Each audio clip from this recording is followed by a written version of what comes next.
This DJNTV show is sponsored by DJ Event Planner, Electro Voice, DJ Trivia and DJ Bingo, ProX Direct, NLFX Pro, Promo Only, Odyssey Cases, Perfect Portals, JMOZ Lighting, Instant DJ Requests, and our DJNTV Insiders. This is John Young from DJNTV. Thanks for watching.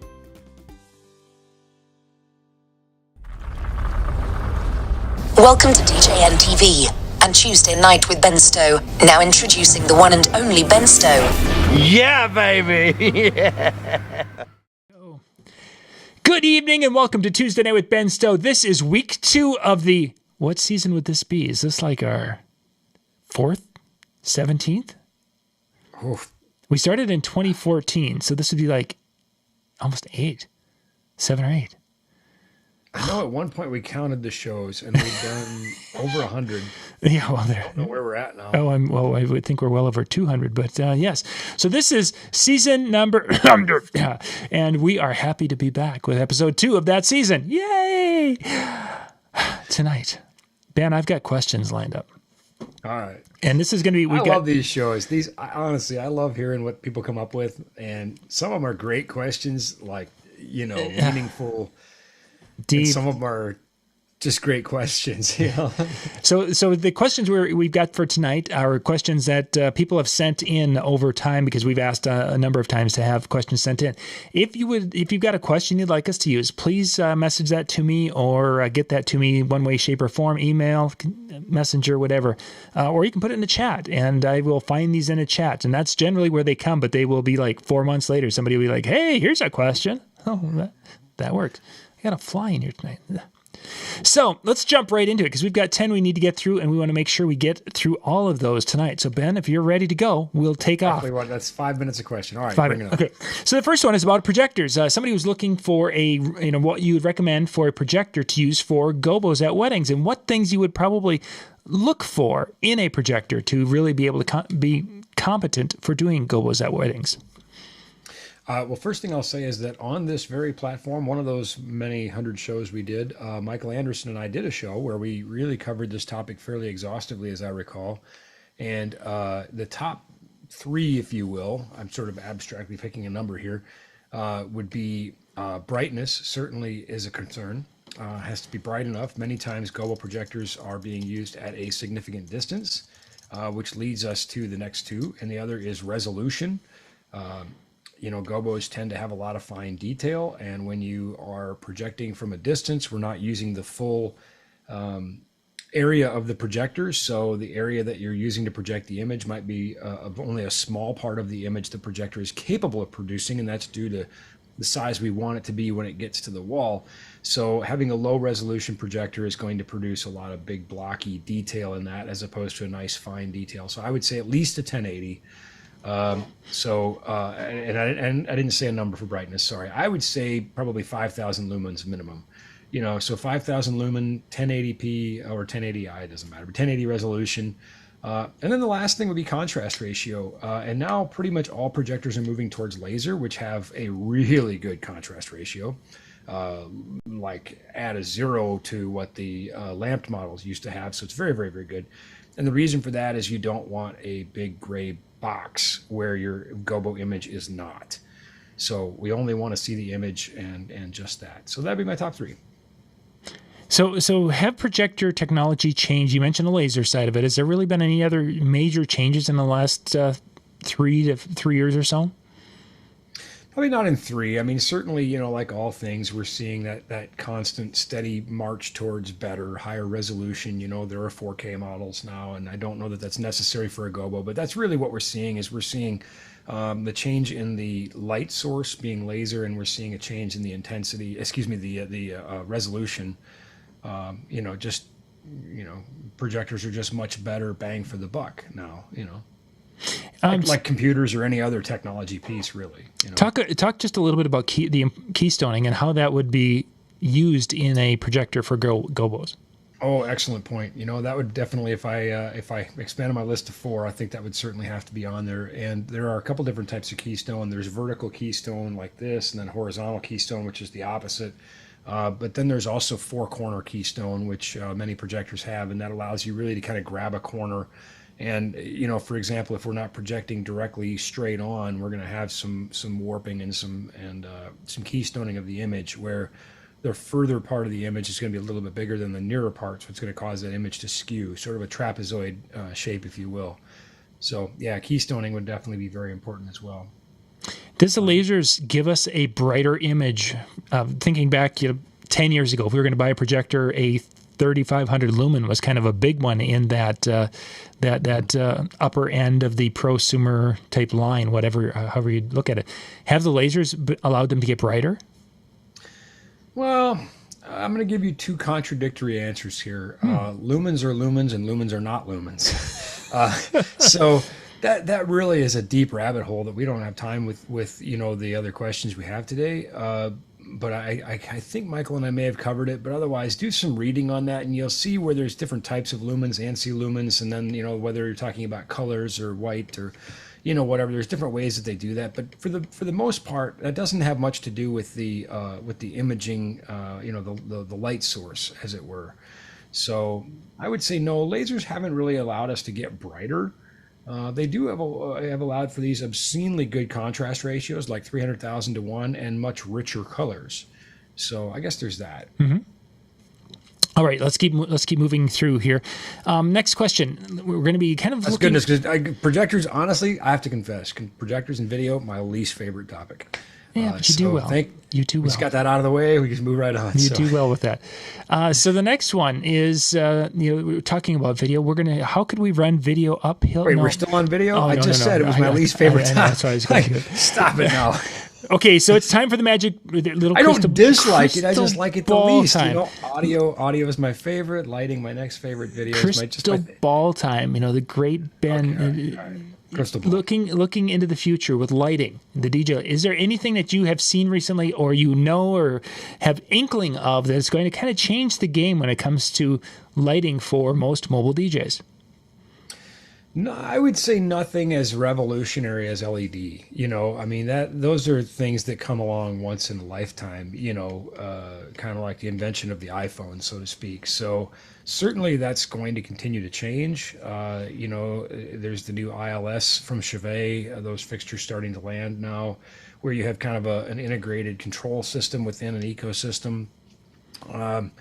But I think all the huge milestones have probably been met, with LED and with battery and wireless DMX, those sorts of things. I think we're just going to see sort of incremental changes as we go. Now, there are things that will replace LED as a light source eventually. But to my knowledge and to my thinking right now, this is off the cuff, right? I have to just sort of think from off the cuff here. But I can't think of anything that's just going to be absolutely, oh my gosh, groundbreaking, How about in the world of LED? If we look at the advances they've made in the LED world, are we looking at some potential major changes or major improvements that might be coming down the line in that LED, or have we kind of gotten to the point where price versus quality of the LEDs that they're using, we were kind of in that sweet spot?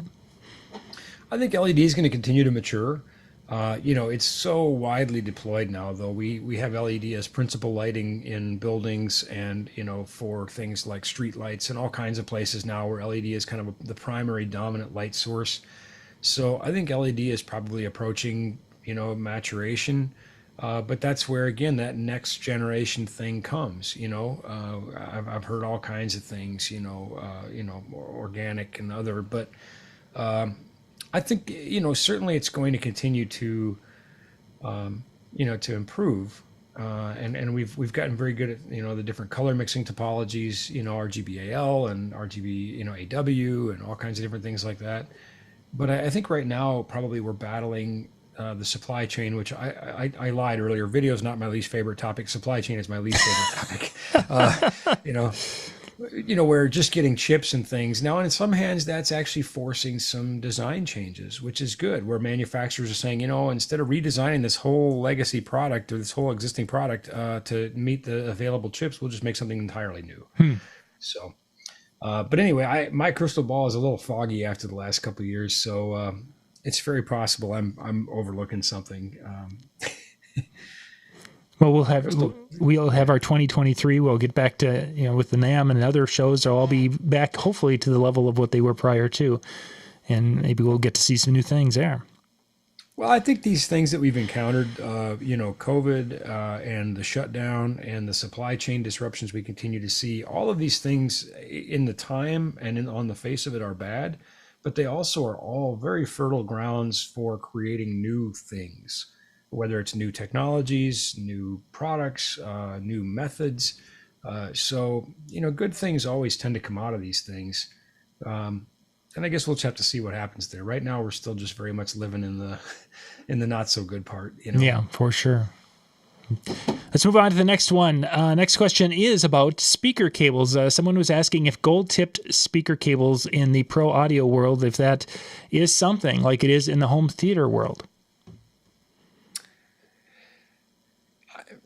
I'm going to say no.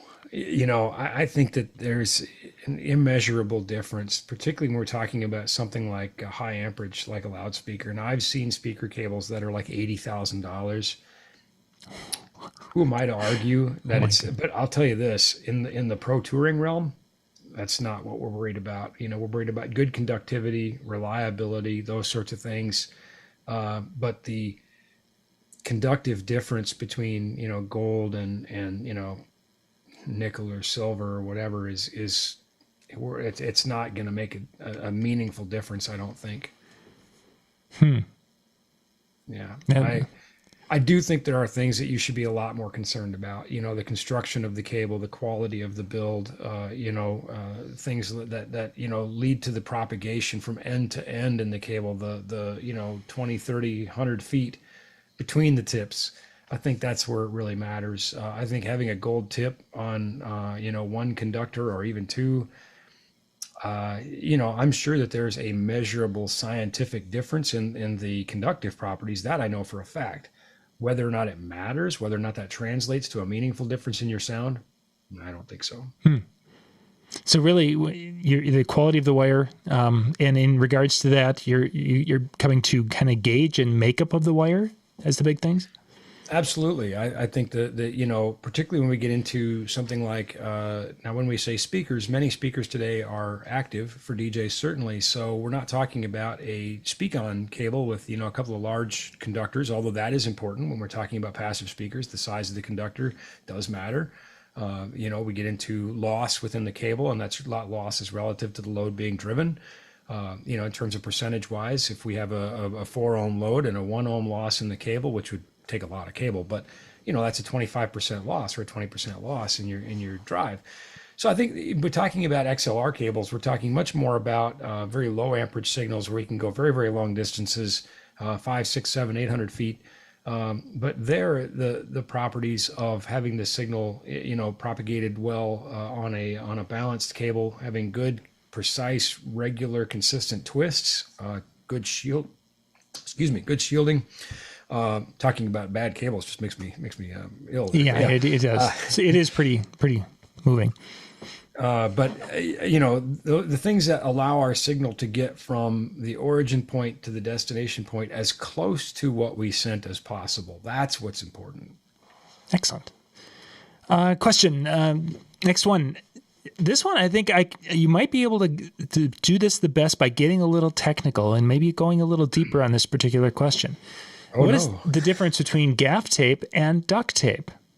Oh goodness! This is there's an easy answer, and that's not the one I'm after with what I was referring to. When you could go a little more technical, because you guys have designed or built or investigated and come up with your own NLFX? Actually looking, I'm pretty sure I have gaff tape in my office here somewhere. I know I've got every tote and every show is gaff tape, but nothing close to me either. Some in my bedroom, and as weird as that sounds, but I was actually going to ask, is it still there? And I guess you just answered that. Yeah, see, we talked about that one other show. Yeah.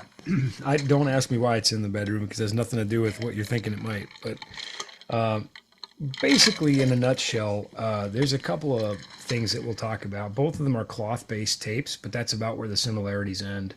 Duct tape, it's actually kind of got its nickname duct tape for its water repellent nature. It's got that shiny backing, kind of a vinyl-y feel to it, whereas gaff tape tends to be much more matte. And again, we don't want to reflect light. We want to hide our cables. But I think the biggest differences are in the adhesives used. Gaff tape's designed to not leave residue on floors. Now, certainly all gaff tape is not created equal. I firmly believe that our gaff tape is among, if not the best gaff tape you can buy. I've yet to have anybody who uses it tell me they don't like it. So if you haven't used it, give it a try, and maybe you could be the first. But we worked very hard on it. We had some bumps in the road where we had some bad batches and changed formulas and continue to refine the process. And now we've got what we think is an absolute winner, and we've left it alone for about a decade. It's been a really awesome formula. But the things that we were looking for when we engineered that was that it's going to come off the cables and come off the floor without leaving goo. Without reacting to the plasticizers in the cables or the finishes on the floor, and just come up at the end of the night and get thrown away, and that's the end of it.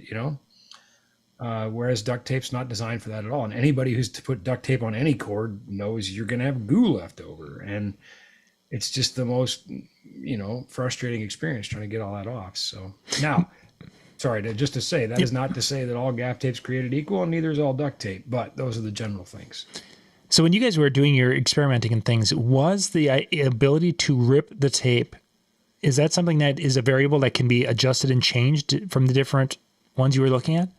Absolutely. Basically, gaff tape is simple and complicated all at once. There's three primary parts. There's the fabric, which is just fabric. It's specially designed fabric, but it's just a fabric until you put a primer and an adhesive on it. And then now you have a tape. And so, we had some early problems with reactions between the primer and the adhesive, and caused delaminating and, hard lessons learned, but one of the other things too was making sure the fabric and the primer mated well, because we had very specific things we wanted the fabric to do. We wanted it to tear easily, but we wanted it to also be strong, only tear when you want it to tear, but then work with the primer and adhesive. So yeah, I think that you could probably buy a variety of different gaff tapes. We believe me, we bought all the competitors' stuff and we tried them all, and what do we like, what don't we like, what can we do better, and I think you could do the same, and you could probably go get a bunch of gaff tapes. Some of our customers have done fun experiments where they put gaff tapes on the wall to see which would last the longest, and this and that. And, one of the things, of course, the story, one of the things I did was I put it all over my wife's hardwood floors right before Thanksgiving. So I knew there'd be a lot of traffic on it, and I knew it would be on these hardwood floors, and I knew that I would surely die if this formula did not work out well.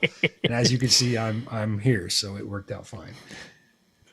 Excellent. For somebody asked about the tape. It's their Platinum Series tape, and I put the link into the chat, so it should be showing up on all the different chats, so you can go check it. Perfect. Thanks, John. Yeah, if you just go to NLFXpro.com and type in gaff, you should see it. We have it Pops in right 2-inch, 3-inch, and 4-inch in black.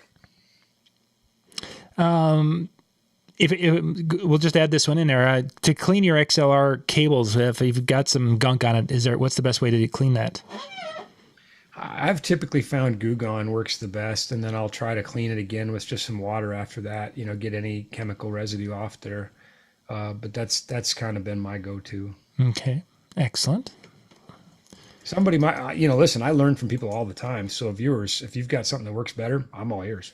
Yeah, for sure. And I'm sure if somebody has something, they'll throw it in there. So excellent. The next question, NLFX Backpacks. Those we've talked about. We've done shows on what's in and what they are. Somebody was asking if there's going to be another run of those at some point in time in the future.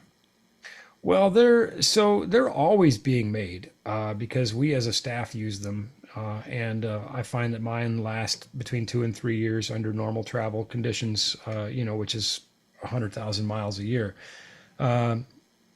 So we're always making them and keeping them around. We just don't make a lot of them. Uh, I guess if people want them, I think the thing to do would be to message us and let us know, and we'll kind of see where we're at. Get enough of them that makes sense to make a quick batch, because usually we just have a handful around for the staff. So yeah, you can still get them. Short answer. And we should probably make that some sort of a thing we do this fall, where we can get people who, get a bunch of people that are interested, because then it's a lot easier to print 20 instead of 10. Yeah, we never intended these to be a public item, but we obviously we love them. They're it's just an amazing backpack. They do what we need it to do, right? For those of us that are on the road doing shows, and obviously you took notice of that, and we just we love you so much, we just couldn't not let you have it. Yeah, and both Lori and I have. It was meant to be a staff exclusive, but we obviously had to open that up to our friends. They are a very good backpack, that's for sure. Okay. I think a guy real well uses one. I think it's you. Yeah, exactly. Well, I think I've got more pictures of my wife using it than I do, because I'm the one taking the pictures. But hey.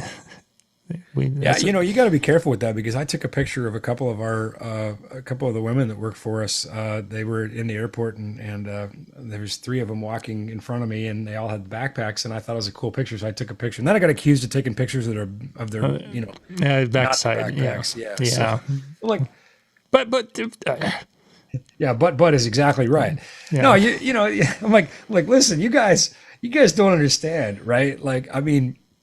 Those memes where there's something there's like maybe a beautiful woman in the picture, and then there's something else, and did you notice the something else? Yeah, I'm the guy that noticed the something else, and don't get me wrong, I was just say I'm happily married, so thank you, my dear. I mean, when you got a ridiculously hot wife like that, who's delivering ice cream. Oh, Baskin Robbins, all right. Well, you're really styling tonight. Second show back, and I'm getting ice cream. This is working out pretty well. This is good. This is gonna be a good season. Good season. I guess the moral of the story is, be careful when you post pictures of your wife with a backpack. That's point. Yep, understood there.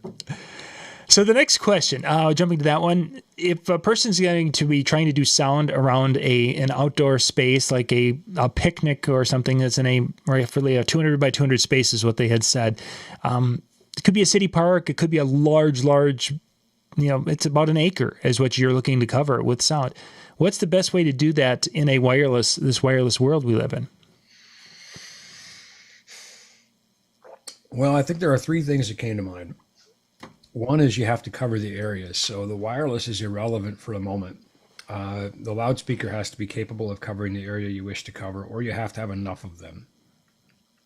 So I think that's number one. Looking at the coverage pattern, looking at the design of the device. Is it a column array? Is it a point source loudspeaker?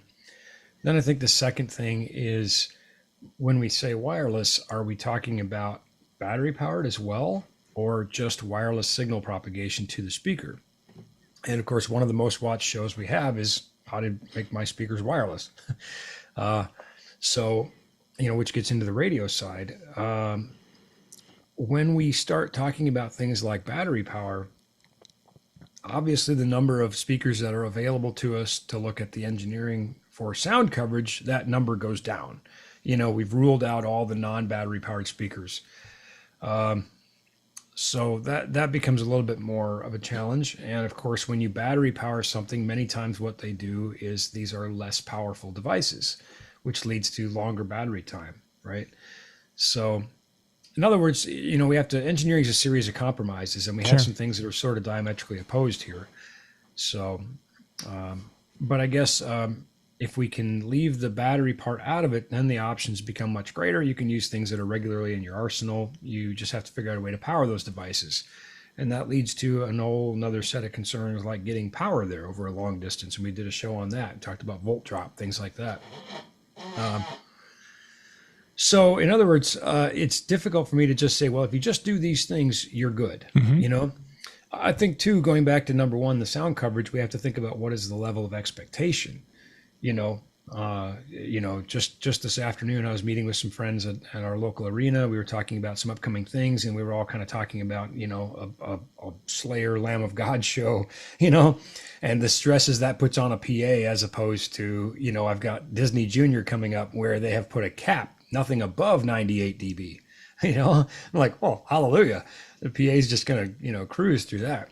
So I think if you're saying, okay, well, I'm going to do this acre lot or this 200 by 200 lot or whatever it is, and I just need speech reinforcement, you know, that has a very high crest factor. You know, the SPL expectation is probably something in the high 70s or low 80s.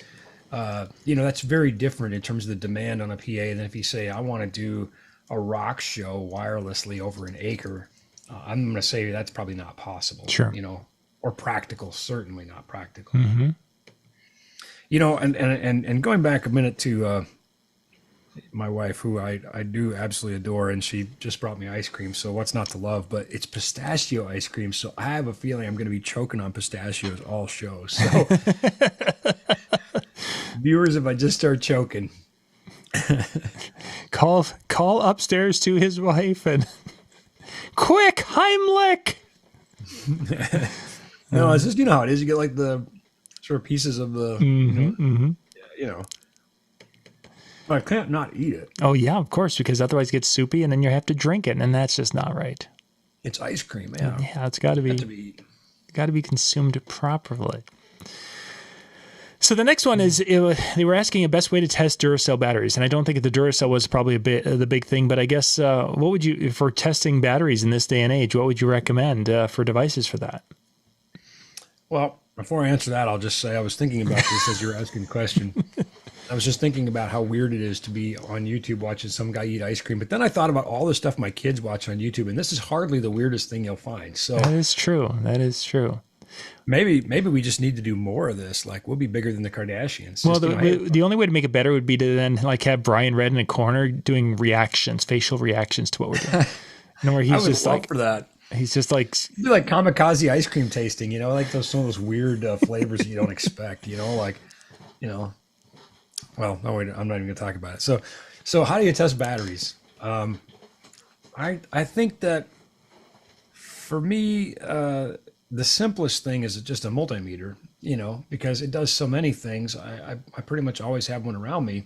You know, we can test continuity, we can test impedance, we can test, you know, amperage, some will test temperature, and it will test voltage. So if we take let's just say a Duracell AA alkaline battery, fully charged, should have a voltage of approximately 1.5. The important thing too, though, is to know what your voltage should be. So like a NiCad, you know, typically is 1.2. You know, a fully charged NiCad is still not going to be 1.5, and that's, you know, that matters, right? There are also battery testers you can get. Some have a little needle gauge that will sort of give you a range of good to bad, and it's basically telling you how close to 1.5 it is, basically. Others have like a stoplight, you know, green, yellow, red. Remember back in the day, Duracell used to put them on the battery. You squeeze the thing, and it would show up on the side. But for me, it's a multimeter because it's a very simple, quick test. You know, how much voltage is that battery showing? Now, you know, again, I think we did a show on batteries, and we talked about the different types of batteries and how they run and how to store them, and, you know, different things like that. Some have kind of a tapered life, whereas others go die, you know? So that makes things a little bit more complicated like that. But yeah, I'm going to say the multimeter is probably just, everybody should have a multimeter, and everybody should know how to use a multimeter, at least in the simplest of terms. I can't tell you how many times during the course of a week, if I'm helping a customer troubleshoot an issue, I say, do you have a meter? So it's a very handy tool to have. For touring acts and such, that you guys are obviously using some batteries for your rigs. Are you using rechargeable batteries? Or are you using alkaline? Or what kind of batteries? Maybe not so much the brand, but the technology behind the batteries. What are you using? Well, both. And first of all, we don't test them. If in doubt, we just chuck it, you know. I mean, I know that's wasteful, but, you know, you're talking about 40 cents for a AA battery. So the lead vocal microphone has 80 cents worth of batteries in it. We're not even thinking about that. Sure. You know, they're getting paid $200,000 to sing that night. Nobody wants to hear that we were skimping on the batteries. You know, just not okay. So for the most part, we use alkaline like ProCell, but now there are more and more battery technologies that are being designed for equipment specifically, and you know, particularly, you know, lithium ion, lithium polymer, that sort of thing, where these batteries will give you more information. You know, for example, some wireless mics will show you the length of time left on the battery, not just a fuel gauge, you know, it's half full, but they'll say you have 6 hours left on this battery. Wow. You know, these smart batteries are, you know, so in that case, it kind of makes more sense to do that.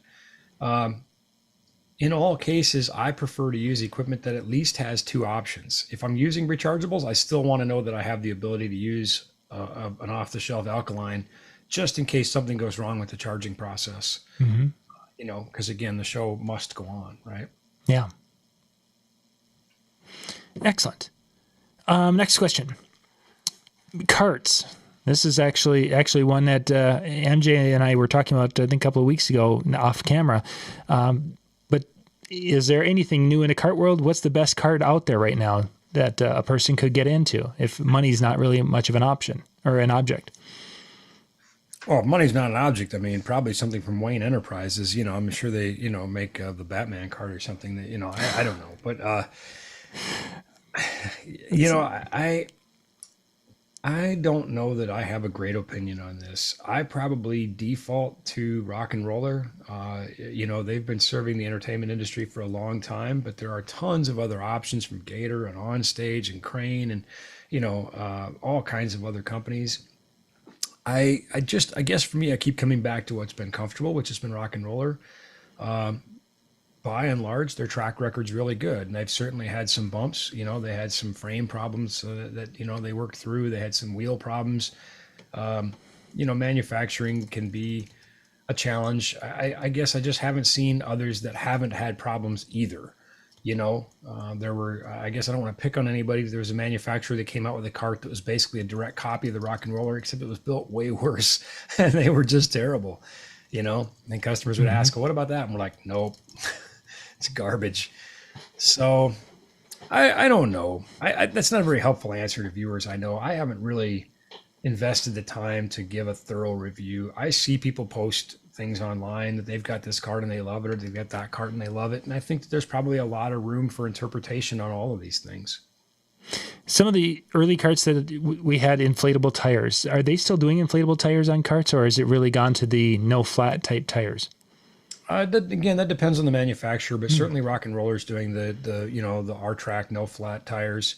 And I guess, you know, to that end, I can say we've got 3 or 4 of them in our warehouse and we use them all the time, and our tech department's using them and we beat the daylights out of them. So, you know, when I see one that's really been beat up, I know that it's probably really been beat up. You know? I mean, I know we put ours through dragging it through the snow and, you know, gravel and whatever. But again, I think there's a lot of carts out there, and I just have not invested the time to make a real scientific study of, you know, how they performed under what conditions.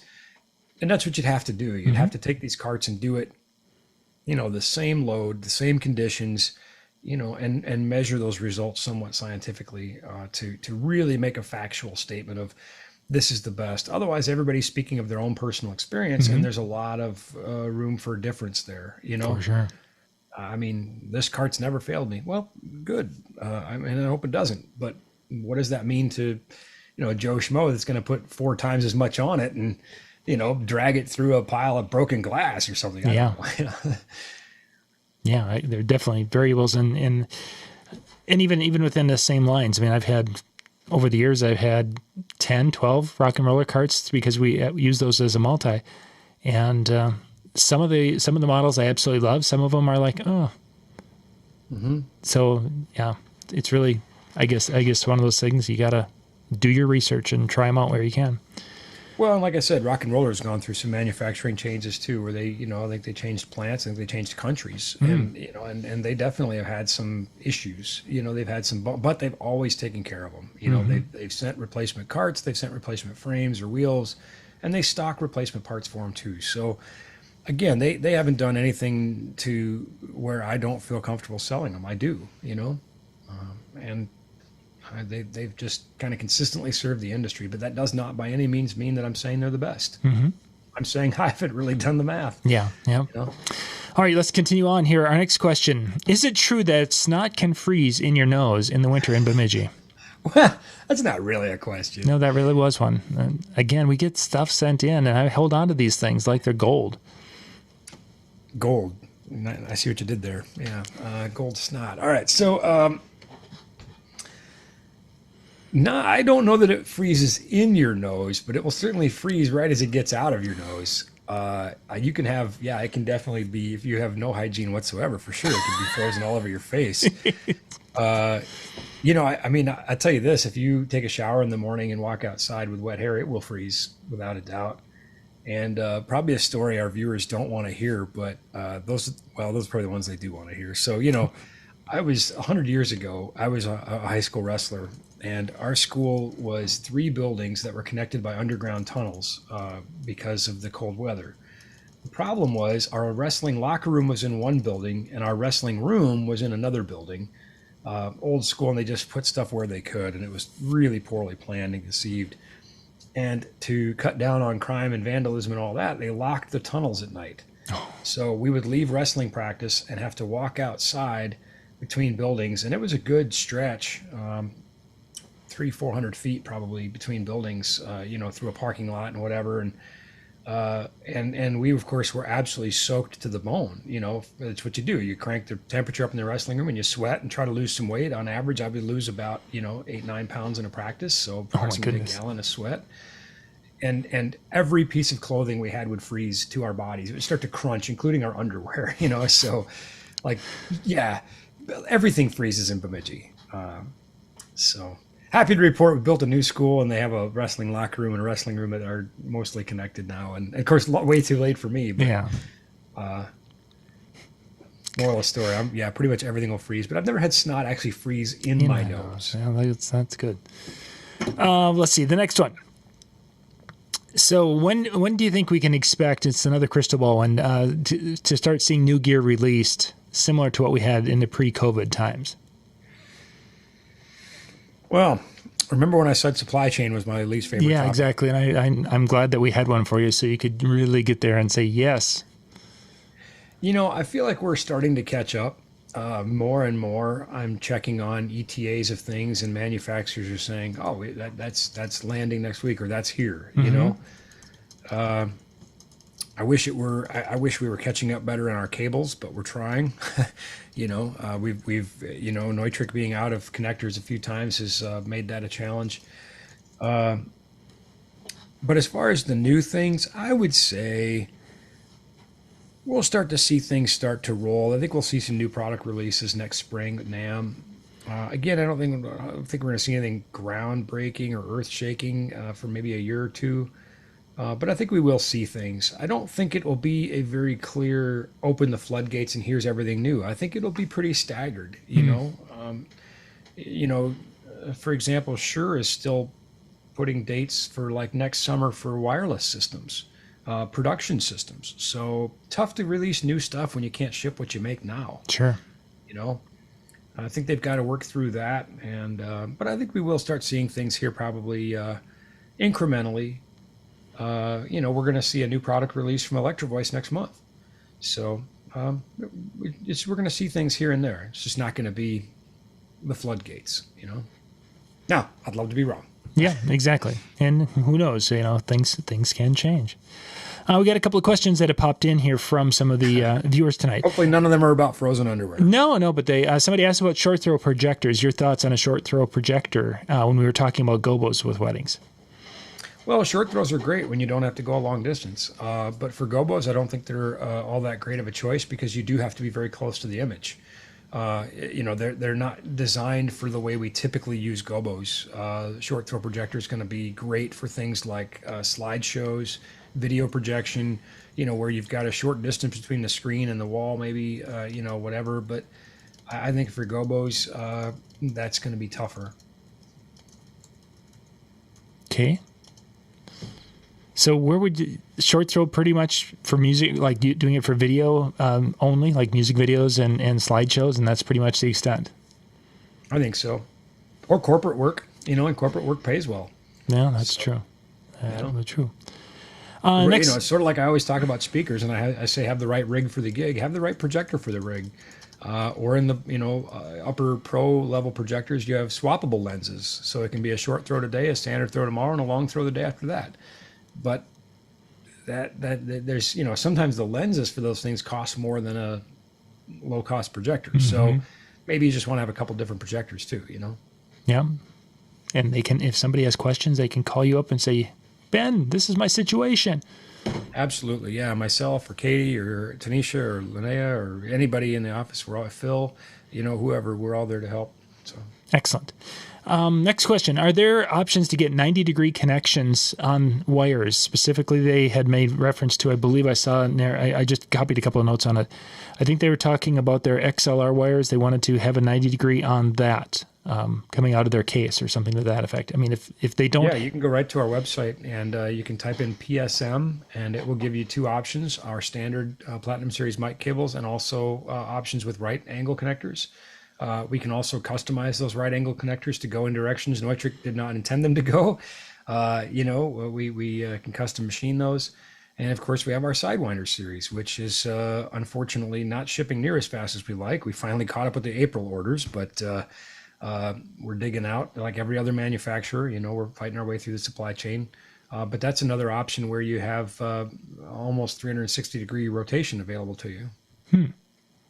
Yeah, that would definitely be a nice little feature to have. Yep. So you can go on our site and type in PSM as in Platinum Series mic, and you'll see a couple options there, or you can type in Sidewinder. Just be advised, if you get a Sidewinder, your wait time will be a little bit longer.